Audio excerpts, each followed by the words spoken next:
आज की इस वीडियो में हम पढ़ेंगे वास्तविक संख्याएं, जिसको इंग्लिश में रियल नंबर्स कहते हैं। तो चलिए इस चैप्टर का भाग 2 पढ़ते हैं। इस वीडियो में हम पढ़ेंगे अंकगणित की आधारभूत प्रमेय, भाज्य संख्या की परिभाषा, HCF तथा LCM। प्रमेय 1.2 यानी कि अंकगणित की आधारभूत प्रमेय। प्रत्येक भाज्य संख्या को अभाज्य संख्याओं के एक गुणनफल के रूप में व्यक्त यानी गुणनखंडित किया जा सकता है तथा यह गुणनखंड अभाज्य गुणनखंडों के आने वाले क्रम के बिना अद्वितीय होता है। तो इसका अर्थ क्या है? इसका अर्थ है किसी भाज्य संख्या को अगर हम गुणनखंडित करें यानी उसके अभाज्य संख्याओं के गुणनफल के रूप में व्यक्त करें तो ये अभाज्य संख्याओं का गुणनफल अद्वितीय होता है। यानी जैसे 6 का गुणनखंडित करें हम तो 2 गुने में 3, तो 6 को गुणनखंडित करने पर हर बार 2 गुने में 3 ही आएगा। एक प्राकृतिक संख्या का अभाज्य गुणनखंडन उसके गुणनखंडों के क्रम को छोड़ते हुए अद्वितीय होता है।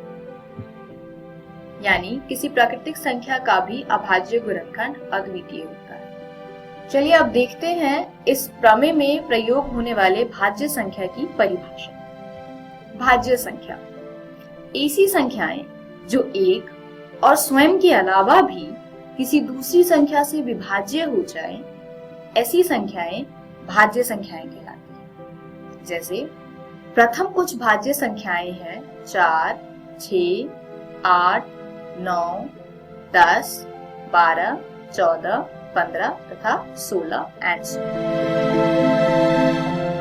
जैसे 4 को हम लिख सकते हैं 2 गुने में 2 यानी 4 1 से तो विभाजित होती है और 4 से विभाजित होती है, और 1 और 4 के अलावा 4 2 से भी विभाजित होती है। इसी प्रकार 6 बराबर में 2 गुने 3, 6 1 तथा 6 के अलावा भी 2 अन्य संख्याओं से विभाजित होती है जो कि है 2 तथा 3।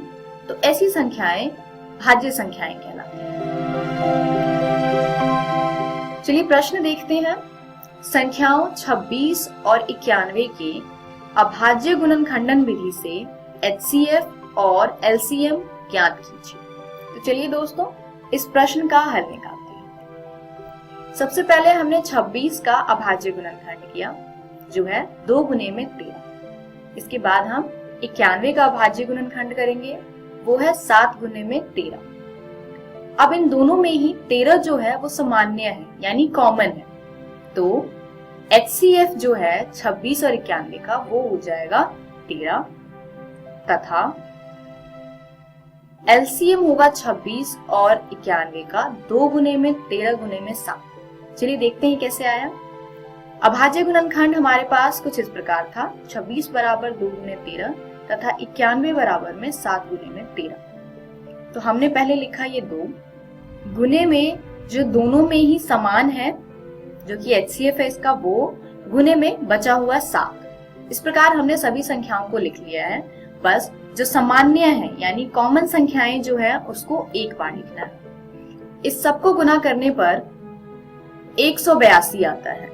तो 182 LCM है 26 तथा 91 का। ध्यान दीजिए 26 तथा 91 का HCF बराबर है 13, यानी संख्याओं में प्रत्येक उभयनिष्ठ अभाज्य गुणनखंड की सबसे छोटी घात का गुणनफल। इसी प्रकार LCM 26 और 91 का है 2 गुने में 7 गुने में 13 जो कि बराबर है 182 के। वो क्या है?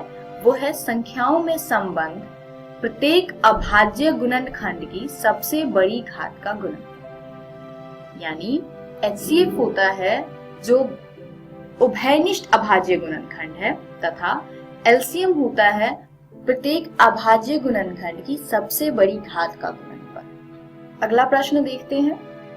संख्याओं 12, 15 और 21 के अभाज्य गुणनखंडन विधि से HCF और LCM ज्ञात कीजिए। चलिए हल देखते हैं। 12 का अभाज्य गुणनखंड है 2 गुने में 2 गुने में 3। 15 का अभाज्य गुणनखंड है 3 गुने में 5 तथा 21 का अभाज्य गुणनखंड होगा 3 गुने में 7।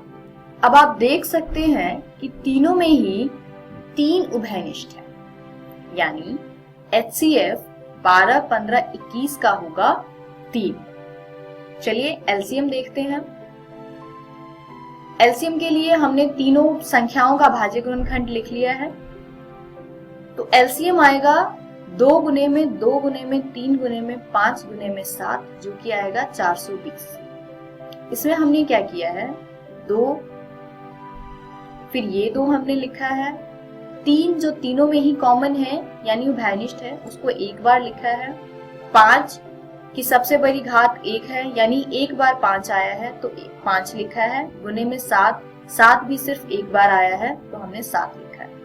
तो आप देख सकते हैं इसमें 12 में 2 की सबसे बड़ी घात 2 है तो हमने 2 को 2 बार लिखा है, गुने में 3 की सबसे बड़ी घात 1 है तो हमने 1 बार लिखा है, गुने में 5 की सबसे बड़ी घात 1 है तो 5 भी एक बार लिखा है, तथा 7 की सबसे बड़ी घात 1 है तो 7 को भी एक बार लिखा है।